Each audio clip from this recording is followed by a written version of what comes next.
Hingað eru komnir hagfræðingarnir Ársæll Valfells og Þórólfur Matthíasson. Við ætlum aðeins að fara yfir svona þessa konkrét hluti í sambandi við peningamálastjórnunina, krónuna, erlenda mynt.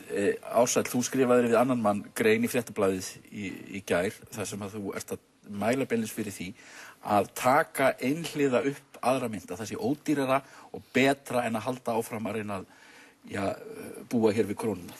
Já, þetta við skrifum þessi grein í kjölfari af ráðstefnu sem við héldum fyrir ári síðan sem fjallaði akkúrat um þetta mál, einhliða upptöku á öðrum gjaldmiðli. Og af hverju erum við búin að vera agitera fyrir þessu leið? Af því að hún tiltölulega einföld aðgerð og hún felst í því að í núverandi ástandi að staðinn fyrir að taka 6 milljarða bandaríkjadollara að láni til þess að reyna að styðja við þá tilraun að reyna að koma krónunni aftur á flot, að þá nota núverandi gjaldeyrisforða Seðlabankans, að stjórnvöld noti núverandi forða Seðlabankans til að skipta út krónunni fyrir aðra mynt, hvort sem evru eða dollar. Og af hverju erum við að leggja þetta til? Núverandi vandi, efnahagsvandi, tvíþættur. Annars væri gjaldeyriskreppa og hins væri fjármálakreppa. Gjaldeyriskreppan, hún býr til óvissu, gengisóvissu. Og gengisóvissan, hún skilar sér í því að þegar að vera að ræða ýmsar aðgerðir eins og til dæmis það að laga greiðslubyrði heimilina, aðlaga greiðslubyrði heimilina að greiðslugetu, þá krónan lykilþáttur í þeirri óvissu sem gerir verkum að það erfitt að framkvæma það aðgerð. Annars verður verðtryggðu lánin og tenging krónu versus verðbólgu sem að gera verkum að það erfitt að sjá fyrir greiðslustruktúrinn, hvernig hann lítur út, og svo hins og öll erlendu lánin sem að fólk skuldar. Og ef að krónunni skipt út fyrir aðra mynt, að þá þessi óvissu farin. Þetta hægt? Þetta fullkomlega hægt. Og bara núna eða hvað? Já, Daniel Gross, sem einn helsti sérfræðingur einn helsti sérfræðingur í gjaldmiðlamálum. Hann fyrrverandi starfsmaður Alþjóða gjaldeyrissjóðsins og var sérfræðingur í Íslandi þegar hann vann þar. Hann forstöðumaður European Center of Policy Studies sem ein virtasta sjálfstæða rannsóknarstofnun í Evrópumálum, og hann hefur verið ráðgjafi framkvæmdastjórnar Evrópusambandsins í gjaldeyrismálum. Hann var fenginn til þess að skipta út gjaldmiðlunum í Svartfjallalandi á sínum tíma. Og þegar hann skrifa grein í Fréttablaðið í dag og hann hvetur til þess að það sé gert strax. Og það sem hann segir í... Og Svartfjallalandi hagkerfi sem ekkert slegin okkar? Nei. Og það sem hann segir í sinni grein að það sé ekki því til fyrirstöðu, líkt og í Svartfjallalandi, að þegar neyðar ástand ríkir, að Evrópusambandið fari eitthvað að kasta hnútum í það eða að tregast við því tengdu. Af hverju? Þegar hann skipti gjaldmiðlinn í Svartfjallalandi, að þá var það opinberlega, kom tilkynning frá Evrópska Seðlabankanum sem sagði opinberlega að þetta var á þeirra eigin ábyrgð, en Daniel Gross naut óopinber stuðnings Evrópska Seðlabankans og Evrópski Seðlabankinn skaffaði þann gjaldeyri sem var að fara sem til 40. Og það eru 6 smáríki sem annaðhvort tengd eða utan Evrópusambandsins sem að búa við þetta fyrirkomulag. Það Andorra, það Svartfjallaland, það Kosovo, San Marino og Vatikanið og San Marino. En ekki rétt skilið hjá mér, þetta flókin hagfræðilega ályktaefni að þetta lán sem við erum að reyna að fá, þessi lán sem við erum að reyna að fá í útlöndum, eru aðalega til þess að reyna að halda krónunni, koma krónunni aftur í gang? Já, það væntanlega hugmyndin með þessu. Það má líta á gjaldeyrisvarasjóðinn svona eins og uppistöðulón við virkjun.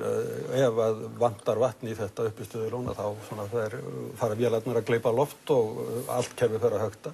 Og það væntanlega hugmyndin með lántökunni að fá svona þennan þrýsting sem að þarf í kerfi til þess að bara gangi. En óttinn náttúrulega sá að þessi fjármuni hverfi, að lónið tæmist mjög hratt aftur. Það eitthvað sem gerist í Argentínu, var það ekki? Að það var flutt inn, þar komu stórlán og þau bara hurfu strax á landinu. Voru ekki 20 milljarðar bandaríkjadollara sem fóru á einni klukkustundu? Þegar menn fóru að skipta þá hvað gerist þá? Fara menn að skipta gjald? Já, við erum náttúrulega með sko einhverja hálfa til eina landsframleiðslu í jöklabréfum sem eru hér innanlands. Við erum með eitthvað svipað í frjálsum sparnaði einstaklinga sem gætu viljað komast hjá því að vera brenndir enn einu sinni með spariféð sitt. Og auðvitað vill þetta fólk þá ef að gjaldeyrisviðskiptin eru hérna opnuð og menn vita ekki almennilega hver framtíðin að þá hérna fara menn í örugg skjól sem eru þá evra, dollar eða gull eða hvað það má vera. Og þá fellur krónan þá heldur krónan áfram að falla og eins og steinn og hérna og sjóðurinn tæmist og kerfið fer að gleypa loft aftur og byrjar að hökta og stynja og við höfum þá fengið stöðu þar sem að krónan ennþá lægri, þar sem að verðbólgan vegna hækkunar innflutnings heldur áfram að eyðileggja húsnæðislánin og svo framvegis. Þannig að þetta er mjög slæm staða og aðferðin til þess að komast út úr þar er ég alveg sammála Ársæli að við þurfum að koma með einhverja yfirlýsingu það að við ætlum ekki að nota krónuna áfram. Þið eru sammála því báður að það sé ekki góð hugmynd að setja krónuna á flot aftur. Það felst átt í því, það getur vel verið að sé hægt, en það felst átt í því og það getur, og eins og Þórólfur var að lýsa, það getur orðið með þeim afleiðingum að við sitjum eftir með ónýtan gjaldmiðil og skuldum 6 milljarða bandaríkjadollara. En varðandi þetta, þegar þú spurði hann, er þetta hægt? Manuel Heinz, fyrrverandi fjármálaráðherra El Salvador, sem kom hérna fyrir árið síðan, talaði nákvæmlega þetta opinberlega. Hann sýndi fram á að með þeim gjaldeyrisforða sem var til í október 2007 að þá hefði ríkisstjórnin getað skipt út krónunni átt samt 70 milljarða afgangs og geta byggt annað tónlistarhús fyrir það. En það þessi vaxtamunarviðskipti sem eru náttúrulega í kerfinu sem það verður einhvern veginn að losna við þau leysast akkurat með þessari aðgerð af því þá breytast vaxtamunarviðskiptin strax bara í skuldbindingar í viðkomandi gjaldmiðli. Já, það sem að myndi gerast ef að menn sjá fyrir sér og það er fleiri en ein leið í þessu, það er hægt að gera þetta með ólíkum hætti. En ef að eigendur þessara pappíra fá það á tilfinninguna eða trúa því að þeir geti skipta þeim inn fyrir hérna evrur á einhverju skarra gengi heldur en 300 kall eins og skráð gengi Evrópska seðlabanka sem núna, að þá munum menn bíða með þetta og þá fáum við ekki þetta gjaldeyris útflæði. Þú hefur reynda verið að mæla með norsku krónunni, Þórólfur? Já, ég hef nú svona verið ég sagði nú einhver staðar að við komumst að því með stóru bankana sem eru núna hrundir að þeir voru of stóri fyrir krónuna og svo voru stjórnmálamennirnir of litlir fyrir evruna. og þess vegna þá reyndi ég nú að koma með einhvern millileik vegna sem mér leist ekki á hvernig þróunin í þessu var og ég var svo sammála með mörgum öðrum sem voru að benda á sömu hluti og reyna að finna einhverja mynd sem að væri svona hæfileg fyrir íslenska stjórnmálamenn. Og norska krónan passar ágætlega á margan hátt. Við erum með Norðmönnum í þess evrópska efnahagssvæðinu og það eru svona sameiginlegir hagsmunir okkar og Evrópusambandsins varðandi það að halda þessu evrópska efnahagssvæði gangandi á meðan að Norðmenn eru ekki tilbúin til að ganga inn í evrópska efnahagssvæði. Það er svona millileið. En sko, lykilþátturinn í því að skipta út gjaldmiðlum er að þá ferðu með því að henda krónum fara yfir í evru, þá þarftu að fara yfir í annað vaxtasvæði. Og þú lokar þessari gengisóvissu og hvað gerist þegar þú ferð í annað vaxtasvæði? Vextir fara hægt og rólega lækkandi, atvinnulífið fær það súrefni sem það þarf til þess að geta andað og starfað. Heimilin geta farið síðan að endurfjármagna sig á lægri vöxtum og hvað gerist síðan fasteignum verði hækkar hægt og rólega. Þannig að skuldastaðan sem verður kannski óhagstæð til að byrja með vegna óhagstæð skiptingengis að það lagast að því eiginfjárþátturinn. Og við þurfum ekki að taka þessi fjárhagslán öll.